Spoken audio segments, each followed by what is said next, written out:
Hi friends, ഇന്ന് നമ്മളൊരു സ്ഥലം വരെ പോയിട്ടുണ്ടായിരുന്നേ. ഇന്ന് അതിൻ്റെ വീഡിയോ ആണ് കാണിക്കുന്നത്.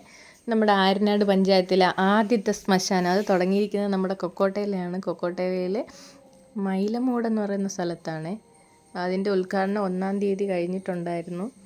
നിലവിലത് പ്രവർത്തനം ആരംഭിച്ചിട്ടില്ല. അതുകൊണ്ട് തന്നെ എല്ലാവർക്കും അവിടെ പോയി കാണാനുള്ളൊരു അവസരം ഇപ്പോൾ കൊടുത്തിട്ടുണ്ട്. ശ്മശാനം എന്ന് പറഞ്ഞാൽ എങ്ങനെയാണ് അതിൻ്റെ വർക്കിംഗ് പ്രോസസ്സൊക്കെ അവർ നമുക്കവിടെ പറഞ്ഞു തരും.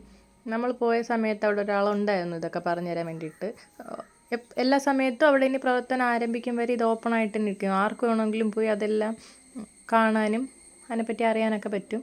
അപ്പോൾ ഇതാണ് നമ്മൾ എൻട്രൻസ് കയറി വന്നിട്ട് ഇതാണ് ആ റൂം കേട്ടോ. ഇവിടെ ഗ്യാസിലാണ് ബോഡി എല്ലാം കത്തിക്കുന്നത്, വിറവല്ല, ഗ്യാസിലാണ് ചെയ്യുന്നത്. ഇതാണ് ഇതിപ്പോൾ ഓപ്പണായിട്ട് ബോഡി ഇതിൽ വെച്ച് അകത്തോട്ട് കയറ്റിയിട്ട് ഗ്യാസ് ഓൺ ആക്കും. നമ്മൾ പുറകു സൈഡിൽ കൂടെ പോകുമ്പോൾ ഈ കാണുന്നതാണ് അതിൻ്റെ പുക പോകുന്ന കുഴൽ.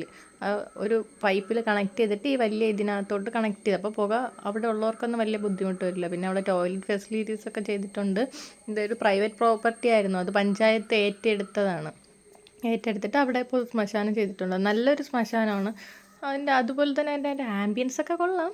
ഇപ്പോൾ ബോഡിയൊക്കെ കത്തിച്ച് തുടങ്ങുമ്പോൾ എല്ലാവർക്കും പോകാൻ പേടിയായിരിക്കും. നിലവിൽ അതിൻ്റെ ആംബിയൻസൊക്കെ നല്ല ആംബിയൻസാണ്, നല്ല നീറ്റായിട്ടൊക്കെ വച്ചിട്ടുണ്ട്. ഇനി തുടങ്ങിക്കഴിഞ്ഞിട്ട് എങ്ങനെയാണെന്ന് അറിയില്ല. ഇതുവരെ അവിടെ സ്റ്റാഫുകളെല്ലാം സെലക്ഷൻ ഒന്നും കഴിഞ്ഞിട്ടില്ല, അതുകൊണ്ടാണ് അത് വർക്ക് ചെയ്യാത്തത്. വർക്ക് ചെയ്ത് തുടങ്ങിയാൽ നല്ലതായിരുന്നു. നമുക്കൊക്കെ ഇപ്പം അവിടെ ആരെങ്കിലും മരിക്കുകയാണെങ്കിൽ കൊണ്ടുപോകാനൊക്കെ ദൂരോട്ടൊക്കെ പോകണം. ഇവിടെ ആകുമ്പോൾ വലിയ